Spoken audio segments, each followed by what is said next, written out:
بين ناطحات السحاب الفولاذية في نيويورك وجزر المليارديرات الاصطناعية في دبي، ترى قصرا تزينه أقواس منحوتة كأنها انتزعت من أزقة فاس العتيقة، وجدران تلمع بالزليج البلدي وكأنك فعليا في المغرب.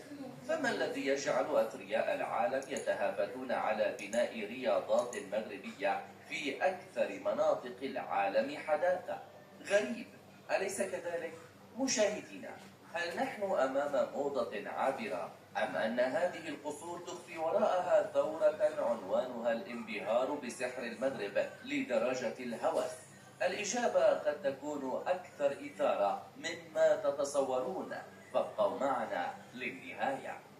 المفارقة التي لا يدركها الكثيرون أن الحرفي المغربي أصبح نجما عالميا، وبات الأثرياء يتنافسون على استيراد المعلمين المغاربة. وفي ورشات بناء هذه القصور تسمع شيئا غريبا: اللهجة المغربية تختلط بالإنجليزية، فالمعلمين المغاربة الذين ورثوا حرفا عمرها قرون أصبحوا مطلوبين كنجوم في مواقع البناء الفاخرة. وتقارير صحفية تكشف أن بعض الحرفيين يتقاضون أضعاف رواتب المهندسين في أمريكا، بل إن أحدهم صرح لقناة فرنسية: الزبون الأمريكي يصر على وجود شخصية، حتى في توقيع العقد يطلب مصافحتي.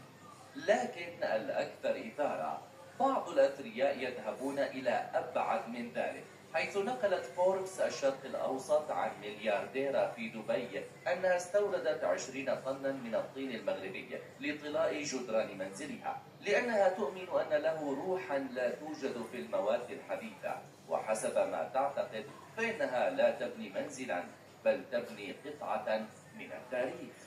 وفي قصر كاليفورنيا الذي كسر كل قواعد التصميم، وقبل أن تظن أننا نتحدث عن ديكور عادي، اسمع معي هذا الرقم: 19 مليون دولار ثمن قصر وارك بانز في صحراء كاليفورنيا، الذي استغرق بناؤه 6 سنوات كاملة. لكن المفاجأة ليست في الثمن، بل في التفاصيل.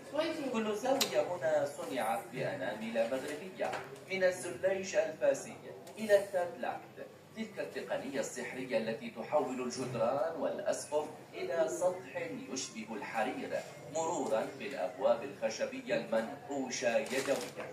مشاهدينا، نعيد طرح السؤال: لماذا ينتظر هذا المليونير 6 سنوات بينما يمكنه شراء قصر جاهز بلمسة زر؟ الجواب ببساطة: لأنه لا يريد منزلا، بل يريد تحفا فنية. وفي إحدى حفلات الاستقبال بأحد القصور مؤخرا، قالت سيدة أعمال شهيرة لفريق التصميم: أريد أن يشعر ضيوفي أنهم دخلوا إلى مراكش القرن ال16، لا إلى منزل عصري. هذا الطلب الغريب يعكس سباقا خفيا بين النخب: من يمتلك الأثر الفني الأكثر أصالة؟ تقارير تتحدث عن مزادات سرية لقطع زليج نادرة من القرن ال18، وآخرون يدفعون ملايين لشراء أبواب تاريخية من الأسواق القديمة في فاس. بل وصل الأمر ببعضهم، كما ذكر موقع ميدل إيست آي، إلى بناء مساجد مصغرة داخل ممتلكاتهم فقط لإكمال التجربة الروحية. اللغز الأعمق: ما الذي يدفع سكان عصر الذكاء الاصطناعي والواقع الافتراضي للهوس بفنون يدوية تعود لقرون؟ الخبيرة في الأنثروبولوجيا الثقافية الدكتورة ليلى الزهراوي تشرح لBBC: هذه ثورة ضد العولمة الباردة، تبحث عن بصمات إنسانية في عالم الآلات. والزخرفة المغربية تقول لنا: انظروا، ما زال البشر قادرين على خلق الجمال بدون رقائق إلكترونية. والآن إليكم المفاجأة الصادمة: تقارير من وول ستريت جورنال تكشف أن بعض الحرفيين المغاربة يرفضون تعليم أسرارهم للمساعدين الأجانب خوفا من ضياع الهوية. وفي المقابل تنظم ورش عمل في لندن